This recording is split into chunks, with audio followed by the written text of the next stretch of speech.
बिस्मिल्लाहिर्रहमानिर्रहीम। अस्सलाम वालेकुम व्यूवर्स, मैं हूं नसीर अनवर और आप देख रहे हैं हमारा प्रोग्राम आवाम की बात। आज हमारे साथ मेहमान शख्सियत मौजूद हैं जनाब तैमूर रज़ा, जो पाकिस्तान तहरीक इंसाफ ज़िला मानसरा के सीनियर नायब सदर हैं और साबिक़ उम्मीदवार असम्बली हैं। गढ़ी हबीबुल्लाह से इनका ताल्लुक़ है और आज हम इनसे मुख्तलिफ़ सियासी अमूर पर और अवामी जो मसाइल हैं उन पर भी बात करेंगे और इनकी ज़ाती ज़िंदगी के हवाले से भी कुछ सवालात उठाएँगे। बहुत शुक्रिया तैमूर साहब, आपने हमें वक्त दिया। सबसे पहले मैं जानना चाहूँगा कि आप का जो ख़ानदान है उसका कोई भी फ़र्द सियासत में ही नहीं था, तो आप कैसे अचानक सियासत में आ गए? हाँ जी, thank you very much Naseer sahab. मसला ये है कि मेरे ख़ानदान का कोई फ़र्द भी जो है वो पॉलिटिक्स में नहीं है, अब भी नहीं है। मुझे बचपन से ही सियासत का शौक़ था और स्कूल के ज़माने में जो है मैंने सियासत का आगाज़ किया। मैं अपने स्कूल में जो इंतखाबात होते थे, बज़्म अदब जिसको हम कहते थे, उसका मैं प्रेसिडेंट रहा हूँ। जी जी। मैं इलेक्शन जीता था बड़ी भारी अक्सरियत से। फिर मैं कॉलेजों में चला गया, कॉलेज में मैं BSF में था और मैंने वहाँ से अपनी सियासत का आगाज़ किया जी। अच्छा, आपने मुख्तलिफ़ अदवार में जो है मुख्तलिफ़ जमातों के साथ वाबस्ता रहे हैं। मुस्लिम लीग नून में रहे हैं, पाकिस्तान तहरीक इंसाफ में आए हैं, ज़िली सतह पे जो सियासी शख्सियात थी उनके साथ भी आपके बड़े गहरे रवाबत रहे हैं। तो आप बलदियाती इलेक्शन भी लड़ते रहे हैं, तो पिछले कुछ अरसा से आप सियासत का जो मैदान है उससे गायब नज़र आ रहे हैं, वजह क्या आखिर? असल में सर बात यह है कि मैंने कुछ 40 से 45, इस वक्त मेरी 61 ईयर एज है मेरी। जी जी। मैंने 45 साल जो हैं प्रैक्टिकली सियासत को दिए हैं। मेरे इलाके में कोई मसला होता था, कोई किसी दुकानदारों का, कोई फूड के साथ, कोई पानी का मसला होता था, जो प्रॉब्लम्स होते थे इलाके में, तो मैं उसके लिए सबसे आगे हुआ करता था। और बहुत मरतबा, 2 मरतबा तकरीबन मैं इस सिलसिले में लोकल इंतज़ामिया के साथ टकराने के जुर्म में मैं जो है वो जेल भी गया हूँ। 3 MPO के पर्चे मेरे ऊपर हुए, मैंने काटी, हरीपुर जेल में मैं नज़रबंद रहा। लेकिन ये है कि मैं ये समझता हूँ कि कैद व बंद की अब सोबतें तो सियासत में तैमूर रज़ा साहब बर्दाश्त जी करनी हाँ, पड़ती हैं, लेकिन आप जब आपके माजी की सियासत को अगर हम देखें तो आप हमेशा कोई भी आवाम का इशू होता था तो सामने आ जाते थे। गुज़श्ता कुछ दिनों में आपके जो आबाई इलाका है गढ़ी हबीबुल्लाह, वहाँ पे एक जो करंट इशू जो चल रहा है बिजली के हवाले से बहुत बड़ा मसला है, लॉ एंड ऑर्डर का मसला भी क्रिएट होने जा रहा है। आगे भी अंजुमन ताजरान ने, सिविल सोसाइटी ने इसकी हड़ताल की काल दे रखी है, तो आपने उसमें अपना कोई ऐसा नहीं डाला, क्या वजह है आखिर, ये ज़रा हमारे व्यूवर्स को बताएं। बात यह है नसीर साहब कि जब 2018 का इलेक्शन हुआ तो मैं बाबर सलीम स्वाति के साथ था। वो सूबाई वज़ीर दाखिला थे। मैं उनके साथ मैंने बड़ा टाइम दिया उनको, क्योंकि वो मेरे प्रेसिडेंट भी थे डिस्ट्रिक्ट के। बाद में वो डिवीज़न के प्रेसिडेंट बने। मसला ये था कि मेरी जो 45 साल सियासी ज़िंदगी है, मैंने अपने इलाके के लोगों के लिए वक्त की। लेकिन मैं ये कहूँगा कि मुझे अप्रिशिएट नहीं किया गया।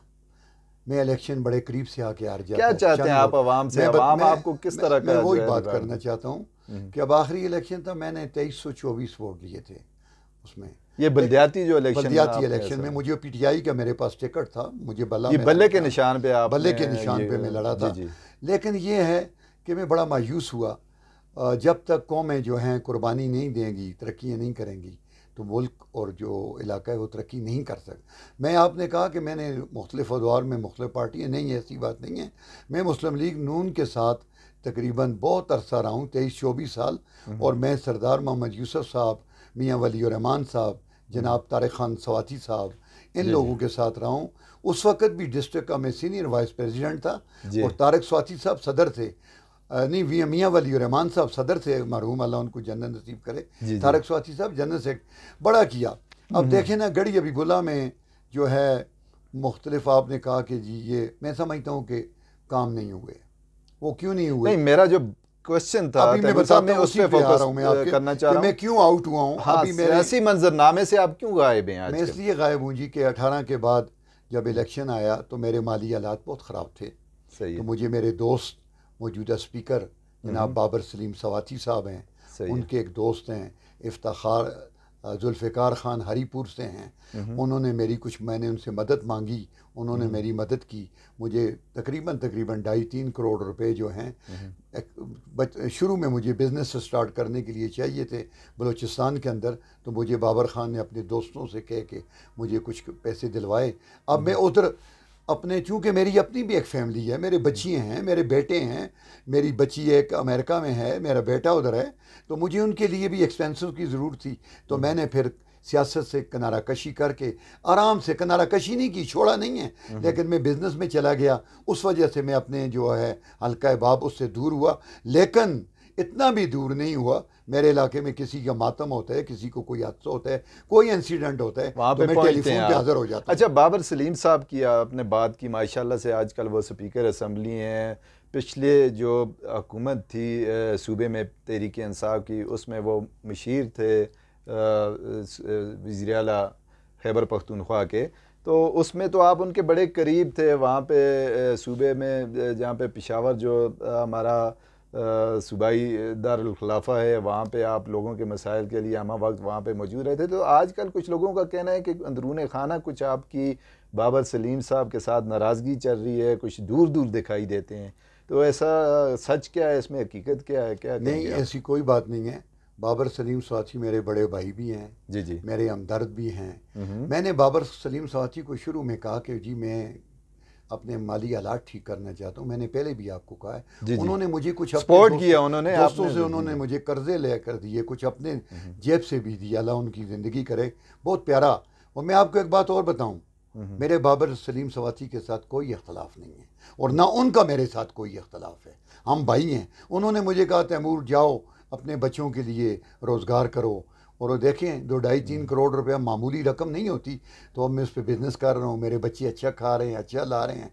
उनके दोस्त हैं जुल्फ़िकार ख़ान साहब जो हरीपुर से, जिनका ताल्लुक़ है मुस्लिम लीग नून के हैं, लेकिन बाबर के दोस्त हैं। उन्होंने मेरी मदद की और 2-3 दोस्तों से मदद करवाई बाबर ने। अच्छा, तो अब मेरे दरमियान आप तैमूर साहब बात करते हैं माशी हालात की, हम भी आपको काफ़ी अरसा से जानते हैं, बड़ा आपके साथ ताल्लुक़ रहा है।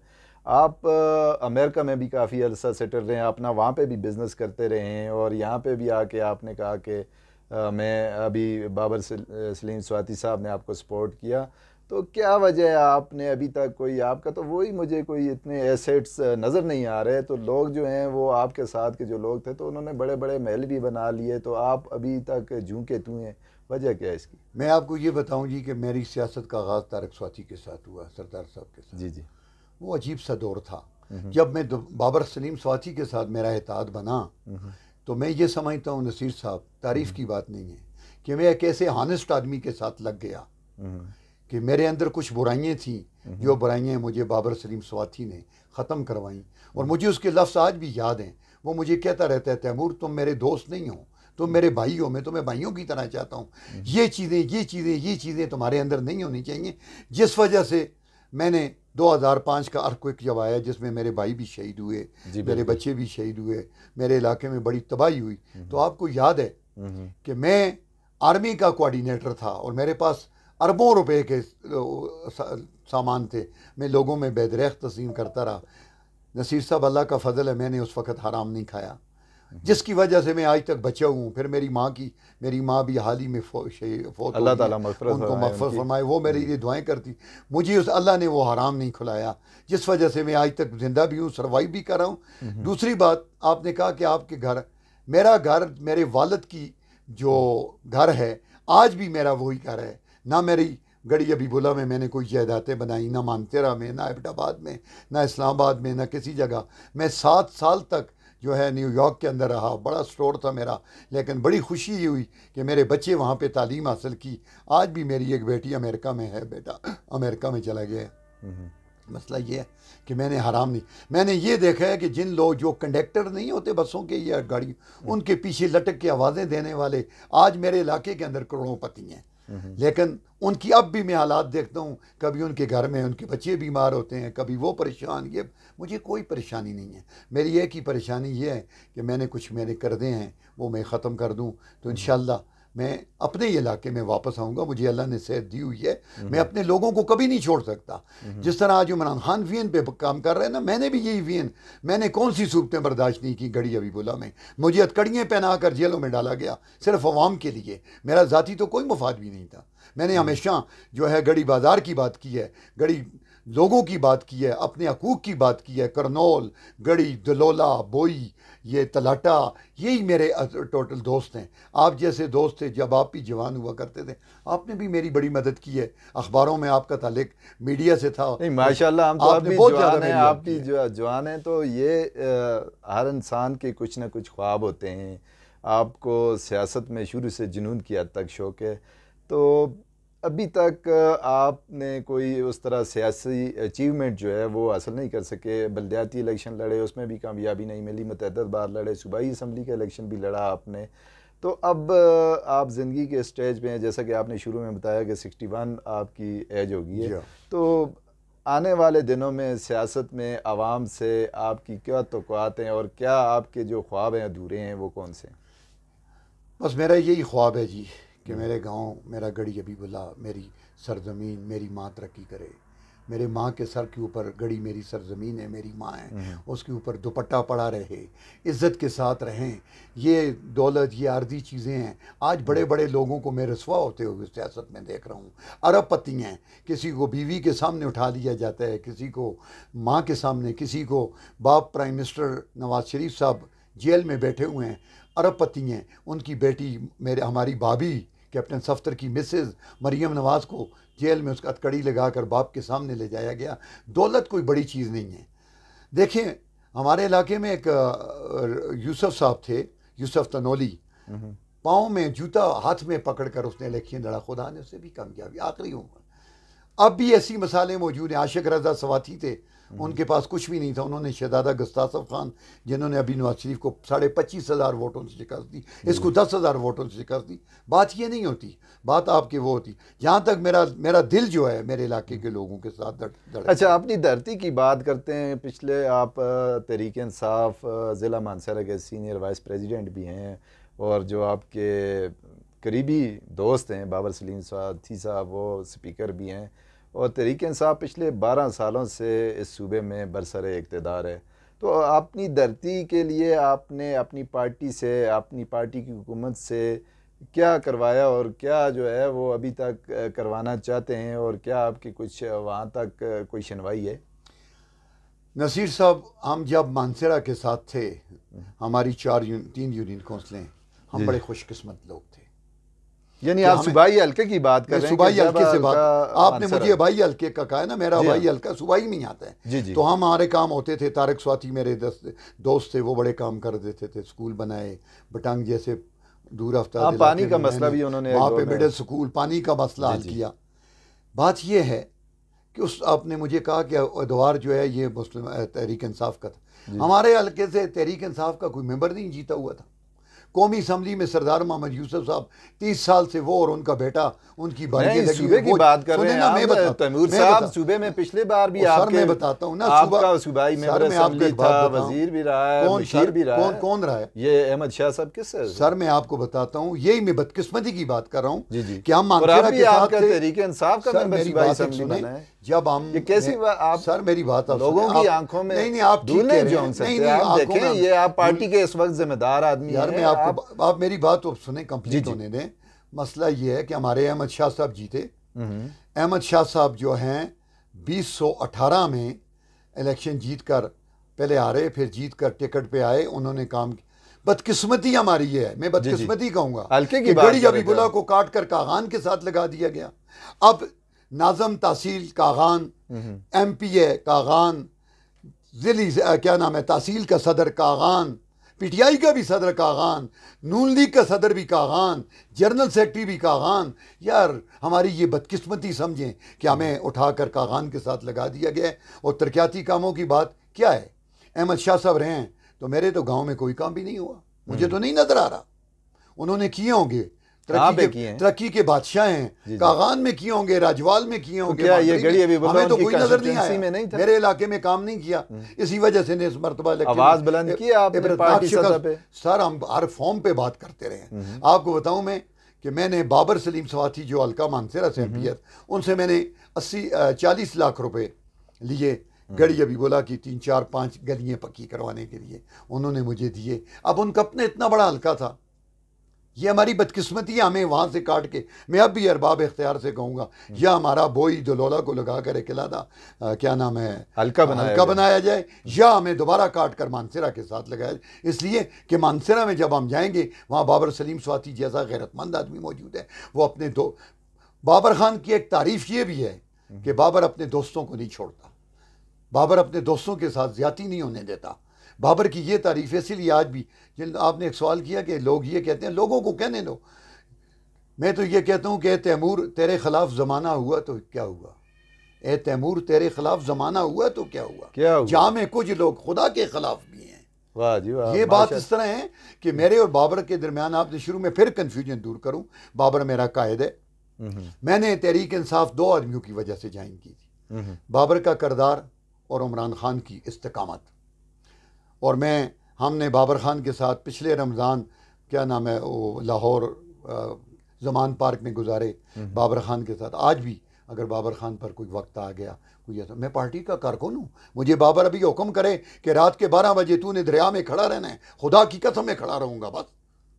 क्या कि किसी से ये, अच्छा आजकल कुछ लोग ये जो अफवाहें फैलाते हैं, ये लोग होते हैं मुफाद परस्त। जिस तरह शाजी खान था, शाजी खान को भी अब नाम ना लेना बड़ी ज्यादती होगी। शाजी खान के दौरे हुकूमत में गड़ी अबीबुल्ला में काम हुए, सड़कें, बात वही है आपकी कि हल्का जब उधर था मानसरा के साथ हमारी तरक्याती काम होते थे, वो मैं चाहे शाजी खान हो, शाजी खान ने किए काम, तारक स्वाति ने काम किए, बाबर सलीम स्वाति हमारे साथ मातमों जनाजों पे हर, यानी आपके कहने का मतलब है ये अपर हमारा हल्के का लगने से हम मजीद बैकवर्ड हो, यानी वो लोग हमारे हल्के गड़ी अबीबुल्ला, करनौल, तलाटा, इन इलाकों पे तवज्जो नहीं दे रहे। फिर हम वापस आ रहे हैं तैमूर साहब गड़ी अबीबुल्ला पे। अभी एक बात सर, मैं एक बात करता हूं। अच्छा, अगर गड़ी अबीबुल्ला के अंदर से, करनौल के अंदर से, तलाटा के अंदर से हमारी क़यादत ना हुई, एक आदमी इलेक्शन में सूबाई में लड़ेगा, खुदा की कसम हम हर सीट जीतेंगे। आप भी सियासी मंजरनामे से गायब हो गए हैं, तो क़यादत कौन करेगा? सूबे के इलेक्शन कौन लड़ेगा? देखें कौन है। मैं अभी आपको बताता हूँ, देखें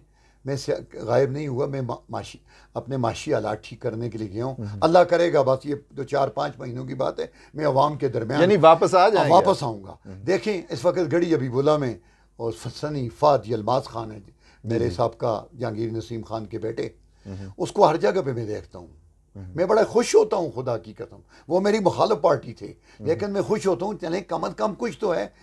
अभी रिसेंटली क्राइसिस आए बिजली के हवाले से, देखिए आप भी बड़े नहीं मैं यहाँ पे आपको इंटरप्ट करूँगा माजरत के साथ कि बिजली का जो इशू है, आप भी इससे पहले स्ट्राइक में लीड करते रहे हैं। इस मरतबा जो हुआ, मैं वहाँ पे मौजूद नहीं था, मैं अपनी मुसरफियात की वजह से इस्लामाबाद में था, लेकिन मैंने वहाँ पे देखा, मीडिया पे देखा, लोग इस वक्त बड़ी तादाद में निकले, चूँकि लोगों का जो एक जेन्युइन मसला था बिजली का, और हर हल्के से, हर गांव से, हर महल्ले से लोग जमा हुए।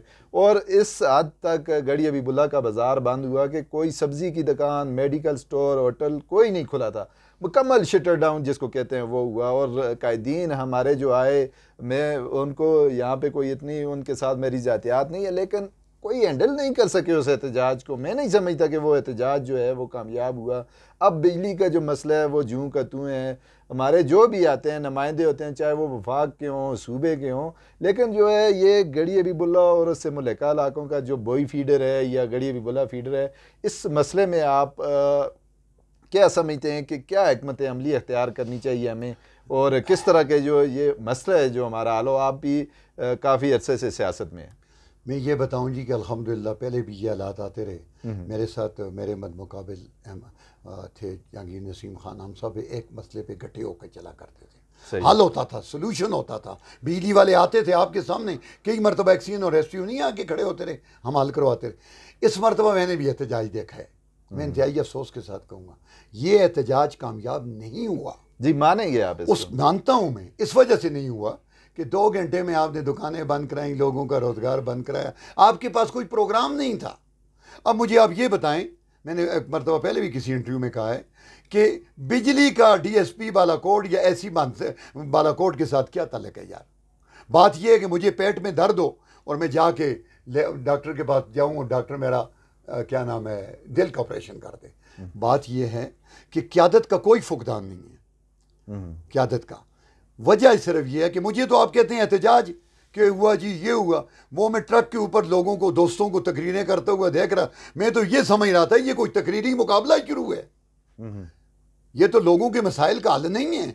आपको चाहिए नहीं, पहले यही मेरा क्वेश्चन है, क्या करने चाहिए था? मैं बताता क्या मशवरा देते हैं? मैं बताता हूँ क्या करें, होना ये चाहिए मसला हल होना सुने ना लोगों का। नेबरहुड काउंसिल के चेयरमैन है सनी खान, उनको चाहिए दलोला के नाज़म को बुलाएं, बोई के नाज़म को बुलाएं, मुतारक लोग हैं, मुबारक अब्बासी साहब जैसे मुतारक लोग हैं, नाज़म क्या नाम है करनौल को बुलाएं, वो मुतारक शख्सियतों को बुलाएं, तलाटा को बुलाएं, बैठ कर एक मीटिंग करें।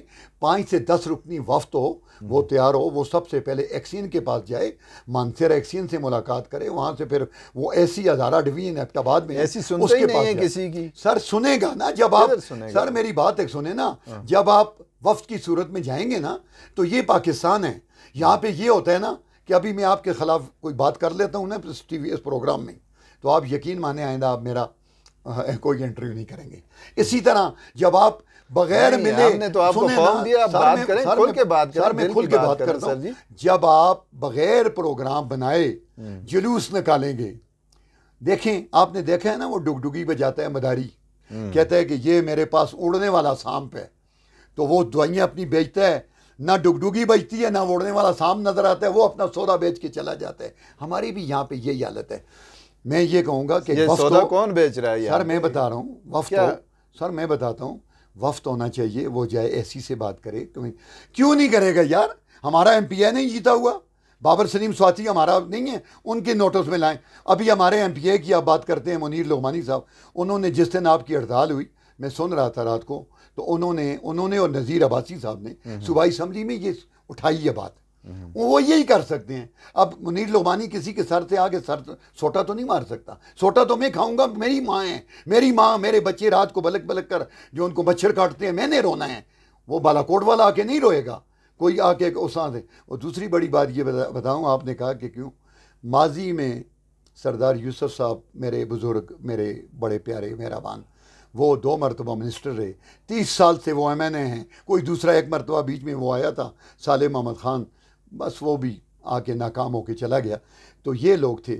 आपको याद है कि मेरी मौजूदगी में सरदार मोहम्मद यूसुफ साहब ने गढ़ी हबीबुल्लाह ग्रेड स्टेशन का इफ्तिताह किया था, बड़ा हल्ला गुला, बड़े पैसे लगे, ये हो गया। किधर है ग्रेड स्टेशन? तो वो कहाँ गई? वो तो फिर तहरीक इंसाफ के दौर में मनते सर, तो मेरा कहने का मतलब ये तहरीक इंसाफ के दौर में नहीं गई, वो पहले गई हैं इस वजह से। अच्छा, उसके बाद सरदार साहब का बेटा फिर मशीर बन गया अबूरी गवर्नमेंट में। क्या यही यार हमारे इलाके के साथ कोई भी हो, वफाकी नुमाइंदा हो, सूबाई हो, हमारे इलाके के साथ ज्यादती हो रही है।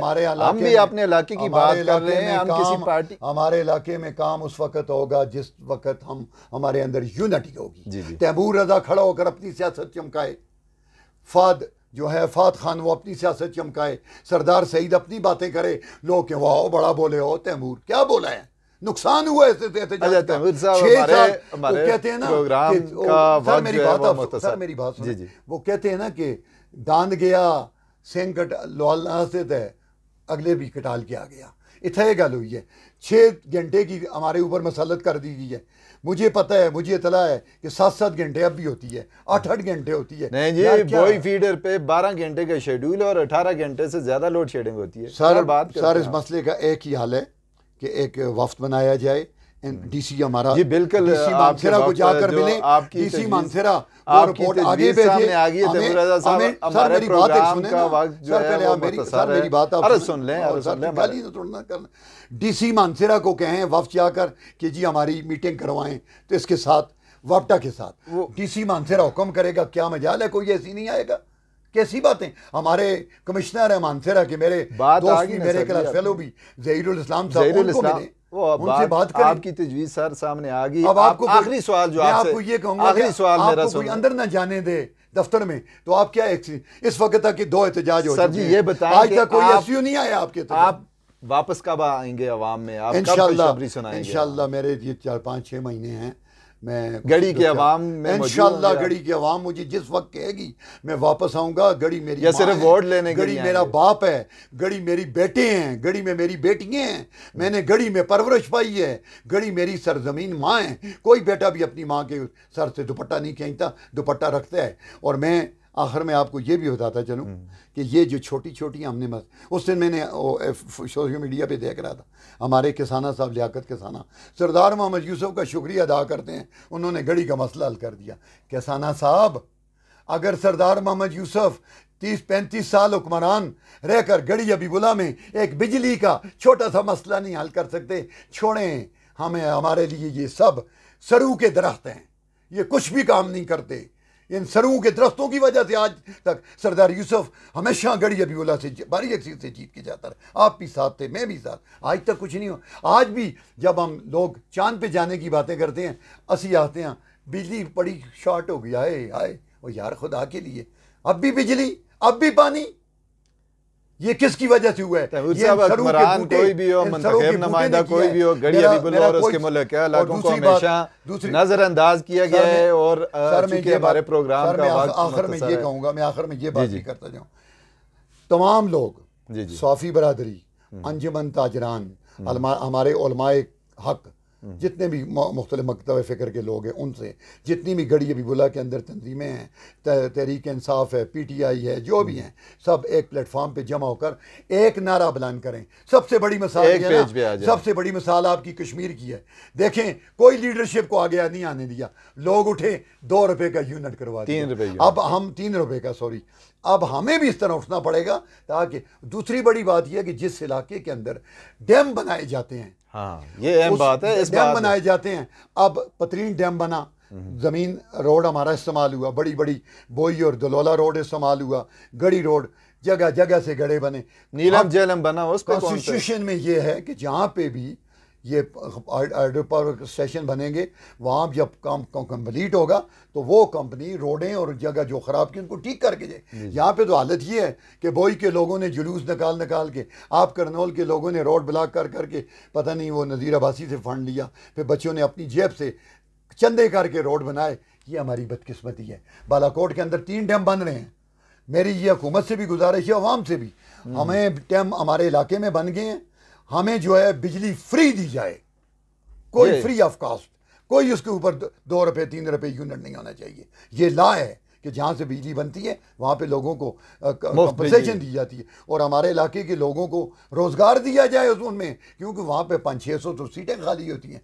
ये तो ना होना यार। माजी में आपने नहीं देखा कि वो टूरिज़म का महकमा बना, अटक पार से सारे आगे यहाँ भर्ती होगी, एक आदमी में हज़ारे का मानसरा का नहीं भर्ती हुआ। यार ये जुल्म हमारे साथ कौन करता रहा? हमारे अपने सियासतदान। हम किस किस को रोएं? मैं सरदार साहब का क्या कर सकता हूँ, मैं अपने क्या नाम है अहमद शाह साहब को क्या कह सकता हूँ, बड़े लैंडलॉर्ड बाप की 84 मीलों के वो मालिक हैं। हम रो सकते हैं, आपके आगे गुजारिश कर सकते हैं, अखबार में बयान दे सकते हैं, तो हमारी बिजली बिल्कुल फ्री की जाए। ये तहरीक चलनी चाहिए कि हमारी बिजली फ्री हो। छोड़ें आप इस तहरीक को कि, और दूसरी बात ये कि सुबह 6 बजे से लेकर 9 बजे तक का जो पीरियड है, सुबह लोग दफ्तर जाते हैं, बच्चे स्कूल जाते हैं, उनकी माएँ कपड़े इस्त्री करती हैं, सारा दिन वो काम कर करके थकी होती हैं, सुबह इस्त्री करके उस वक्त बिजली बंद 9 बजे। बहुत बहुत शुक्रिया तैमूर साहब। हमारे प्रोग्राम का व्यूअर्स वक्त ख़त्म हो गया है। जैसा कि तैमूर रज़ा साहब की आपने बातें सुनी, उन्होंने बड़े मुदल्लल अंदाज में, बड़े मुख्तसर वक्त में उन्होंने अपने इलाके की, ज़िला मानसरा की और सियासी अमूर पर गुफ्तगू की, और उनका यही कहना था कि आवाम को मुनज़्ज़म होना चाहिए। तमाम जितनी भी सियासी जमातें हैं, सिविल सोसाइटी है, वकला हैं, उलमाए इकराम हैं, अपने मसाइल के लिए एक पेज पे आ जाएं और अपने मसाइल के हल के लिए उठ खड़े हों। आज के लिए इतना ही। अपने मेज़बान नसीर नूर को दीजिए इजाज़त। अल्लाह ने के बाद।